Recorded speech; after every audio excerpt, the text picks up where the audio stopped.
أعوذ بالله من الشيطان الرجيم.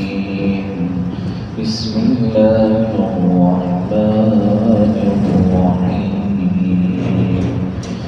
شهد الله أنه لا إله إلا هو والملائكة وأولو العلم قائما بالقسط لا إله إلا هو العزيز الحكيم.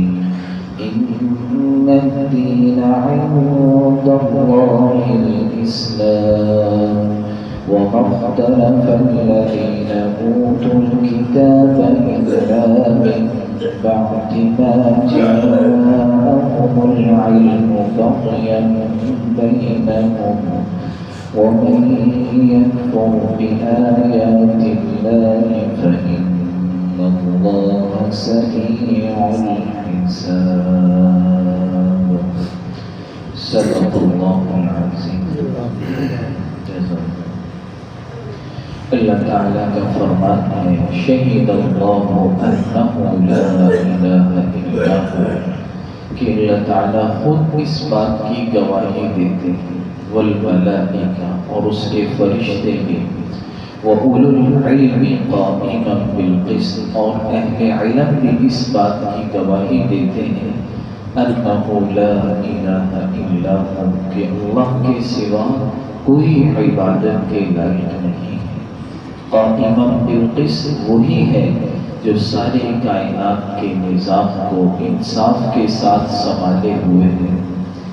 آگے اللہ کا فرمان لا الہ الا ہو نہیں ہے اس کے سوا کوئی بھی عبادت کے لائق. هو العزیز الحکیم وہی ہے جو العزیز صاحب اقتدار بھی ہے الحکیم اور حکمت والا بھی ہے. آگے اللہ کا فرمان ان الدین عند اللہ الاسلام بے شک اللہ کے نزدیک معتبر دین وہ اسلام ہی ہے.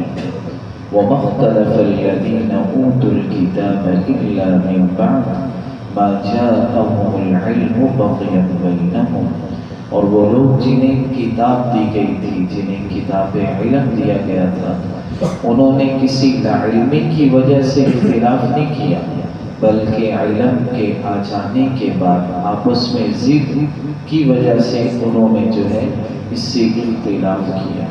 وَمَنْ يَكْفُرْ بِآيَاتِ اللَّهِ اور جو شخص بھی اللہ کی آیات کا انکار کرے گا اسے جاننا چاہیے فَإِنَّ اللَّهَ سَرِيعُ الْحِسَابِ کہ بے شک اللہ تعالیٰ جلد حساب لینے والے ہیں.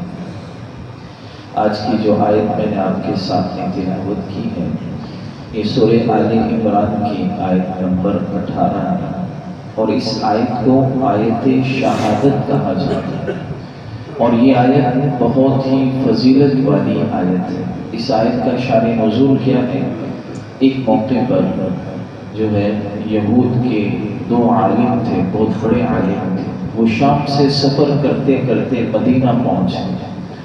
اب جب مدینہ پہنچے تو انہوں نے جب مدینہ منورہ کی بستی کو دیکھا تو وہ سارا منظر ان کے سامنے آ گیا جو تورات میں انہوں نے دیکھا تھا کہ ایسی زمین ہوگی کھجوروں کے باغات ہوں گے ایسی بستی ہوگی. ساری تورات کے اندر اللہ تعالیٰ نے حضور کی بستی کا ذکر بھی فرمایا ہوا تھا اور حضور کے بارے میں ایک بات انہیں بتائی ہوئی تھی کہ یہ نبی اس جگہ پر تشریف لائیں گے اور جو ہے کہاں سے ہجرت کریں گے کس جگہ پر رہیں گے یہ سارا تورات کے اندر لکھا ہوا تھا. تو انہوں نے دیکھا کہ یہ تو وہی بستی ہمیں نظر لگتی ہے جس کا ہمارے تورات کے اندر تذکرہ ہے. تو یہ کرتے ہوئے جب وہ مدینہ کے اندر داخل ہوئے تو انہیں معلوم ہوا کہ یہاں ایک شخص ہے جس کو لوگ نبی کہتے ہیں. تو انہوں اور جستجو ہوئی تو پھر وہ اللہ کے نبی صلی اللہ علیہ وسلم کی خدمت میں حاضر ہو گئے. آپ علیہ السلام کو جب دیکھا انہوں نے تو ساری وہ صفات جو آخری نبی کے بارے میں انہوں نے تورات میں پڑھی تھی وہ ساری صفات انہیں حضور کے اندر نظر آ گئی۔ اللہ نے ایک ایک صفت تورات کے اندر ذکر فرمائی تھی کہ ہمارے نبی کا حلیہ کیسا ہوگا، بال کیسے ہوں گے، قد کیسا ہوگا، ان کے کندھے پر جو ہے مہر نبوت ہوگی، اور ساری صفات جو قرآن کے اندر بھی اللہ نے تورات کے اندر ذکر فرمائی تھی وہ ساری انہوں نے حضور کے اندر موجود پائیں۔ اب وہ کہنے لگے آپ محمد ہیں؟ حضور سے سوال کیا انہوں نے، آپ نے فرمایا جی میں محمد ہوں۔ پھر دوسرے نے کہا آپ احمد ہیں؟ آپ نے فرمایا جی ہاں میں محمد بھی ہوں احمد بھی ہوں، دونوں میرے نام ہیں۔ پھر اس پہ بھی انہوں نے یہ باتیں پڑھی ہوئی تھی کہ اللہ کے نبی کے یہ دونوں نام ہوں گے، تو اب انہوں نے مزید جستجو بڑھی۔ پھر انہوں نے ایک سوال کیا، اور سوال یہ ایسا تھا کہ نبی کے علاوہ اس کا کوئی جواب دے ہی نہیں سکتا تھا۔ انہوں نے کہا ہم ایک سوال آپ سے کرتے ہیں، اگر آپ وہ جواب دے دیں تو ہم آپ پر ایمان لے آئیں گے۔ انہوں نے سوال یہ کیا کہ آپ بتائیے کہ کتاب اللہ میں سب سے بڑی شہادت کون سی آیت ہے، سب سے بڑی شہادت کیا ہے؟ اللہ کے نبی صلی اللہ علیہ وسلم ابھی خاموش تھے کہ حضرت جبریل علیہ السلام اس آیت کو لے کر نازل ہو گئے۔ اس آیت میں کیا ہے؟ شہید اللہ انہ لا الہ الا ہو، کہ اللہ خود گواہی دے رہے ہیں کہ اللہ کے سوا کوئی معبود نہیں، والملائکہ اور اس کے فرشتے بھی، وَأُولُو الْعِلْمِ قَائِمًا بِالْقِسْطِ اور اہل علم بھی گواہی دے رہے ہیں اس بات کی کہ اللہ ہی عبادت کے لائق ہے، اللہ کے سوا کوئی نہیں، لا الہ الا ہو، اس کے سوا کوئی نہیں، العزیز وہی ہے جو صاحب اقتدار ہے، الحکیم اور حکمت والا ہے۔ یہ بات انہوں نے سنی تو فوراً انہوں نے اپنا ہاتھ حضور کے ہاتھ میں دے دیا اور کہا کہ آپ سچ کہتے ہیں، یہی آیت شہادت جو ہے یہ سب سے بڑی شہادت ہے کہ جس میں اللہ خود گواہی دے رہے ہیں۔ تو وہ فوراً ایمان لے کر آئے، اور اس آیت کے بعد عرفات میں اللہ کے نبی نے ایک موقع پر یہ آیت تلاوت فرمائی۔ اس کے بعد آپ نے فرمایا بلا وانا علی ذلک من الشاہدین یا رب، اے میرے پروردگار میں بھی اس بات کی گواہی دیتا ہوں کہ آپ کے سوا کوئی عبادت کے لائق نہیں۔ جب بھی آدمی یہ آیت پڑھے اس کے بعد یہ کہے بلا وانا علی ذلک من الشاہدین، اللہ بھی گواہی دے رہا، اس کے فرشتے بھی، اہل علم بھی، اور میں بھی اس بات کی گواہی دے رہا ہوں کہ اللہ کے سوا کوئی عبادت کے لائق نہیں۔ فرمایا اس کے جواب میں اللہ یہ فرماتے ہیں کہ میرے بندے نے میرے بارے میں گواہی دی ہے تو میں بھی یہ وعدہ کرتا ہوں کہ تو نے میرے بارے میں گواہی دی، میں تجھے ضرور جنت کے اندر داخل فرماؤں گا۔ تو یہ جو ہے آیت شہادت ہے، اس میں پہلے اللہ تعالیٰ کی شہادت تو بطور مجاز ہے، مراد یہ ہے کہ اللہ کی ذات و صفات اور اس کے تمام مظاہر و مصنوعات اللہ کی توحید کی کھلی شہادت کی نشانیاں ہیں۔ یہ جتنی چیزیں نظر آ رہی ہیں یہ سب بول بول کر کہہ رہی ہیں اس کائنات کے نظام کو چلانے والی ذات ایک اللہ کی ذات ہے۔ اور اسی طرح جو ہے فرشتے، یہ تو دوسری شہادت فرشتوں کی ہے، اللہ تعالیٰ نے اس کا ذکر کیا، جو اللہ تعالیٰ کے جو ہے اللہ تعالیٰ کے جو امور ہیں ان کے یہ تکوینی امور کے اہلکار ہیں فرشتے، جو اللہ تعالیٰ کو دیکھ کر جان کر اس بات کی گواہی دے رہے ہیں کہ اللہ کے سوا کوئی عبادت کے لائق نہیں۔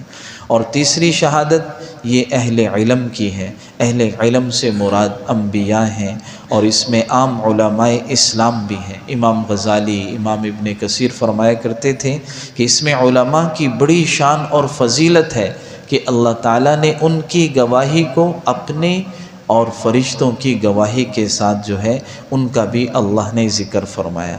اور یہ جو آیت ہے حدیث مبارکہ میں اس کی بہت فضیلت بھی آتی ہے۔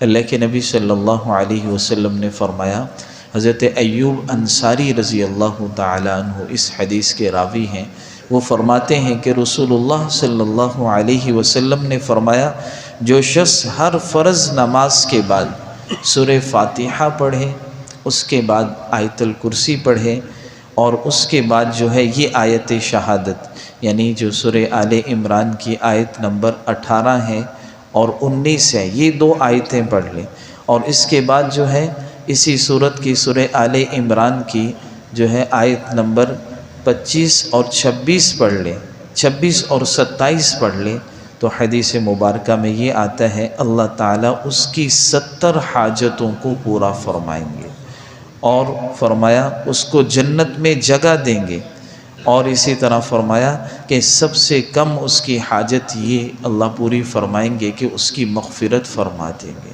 تو ہم ان آیات کو یاد کر لیں اور کوشش کریں کہ ہر نماز کے بعد ہمیں جو ہے ان آیات کی تلاوت کیا کریں۔ اور جو آخری آیت ہے اس میں اللہ کا فرمان ان الدین عند اللہ الاسلام، کہ اللہ کے نزدیک معتبر دین وہ دین اسلام ہی ہے، اس کے علاوہ کوئی دین معتبر نہیں ہے۔ آج کل یہ ایک ابراہیم کارڈ کا معاملہ چل رہا ہے کہ یہ بات چل رہی ہے کہ یہودیت جو ہے یہودیت پر رہتے ہوئے اعمال جو ہے حسنہ کر لیں، عیسائیت پر رہتے ہوئے اچھے اعمال کر لیں، مسلمان ہوتے ہوئے اچھے اعمال کر لیں تو یہ سب مل کر جنت میں چلے جائیں گے۔ تو یہ بات بالکل غلط ہے اور اسلام کے بنیادی اصولوں کے موافق ہے۔ جب اللہ تعالیٰ نے قرآن میں واضح فرما دیے، اس آیت میں بھی اور بھی بے شمار قرآن کی آیتوں میں اور احادیث مبارکہ میں اللہ نے ذکر فرما دیا کہ اب اللہ کے نزدیک جو دین معتبر ہے وہ دین اسلام ہی ہے۔ جو پورا دین اسلام پر چلے گا، اللہ کے نبی کو آخری نبی مانے گا، قرآن کو اب سچی کتاب مانے گا، اس کے مطابق چلے گا، وہ کامیاب ہوگا۔ جو اسلام کے ایک بھی حکم کا انکار کرے گا وہ آدمی مسلمان نہیں ہے، اور ہمارا عقیدہ یہی ہے کہ وہ آدمی جنت میں نہیں جا سکے۔ اس لیے اللہ نے فرمایا وَمَن يَكْفُرْ بِآيَاتِ اللَّهِ فَإِنَّ اللَّهَ سَرِيعُ الْحِسَابِ، جو شخص بھی اللہ کی آیات، اللہ کے حکموں کا، نبی کا، قرآن کا، کسی بھی چیز کا انکار کرے گا تو بے شک اسے یاد رکھنا چاہیے ان اللہ سریع الحساب، اللہ جلد حساب لینے والے ہیں۔ اللہ تعالی ہم سب کو عمل کی توفیق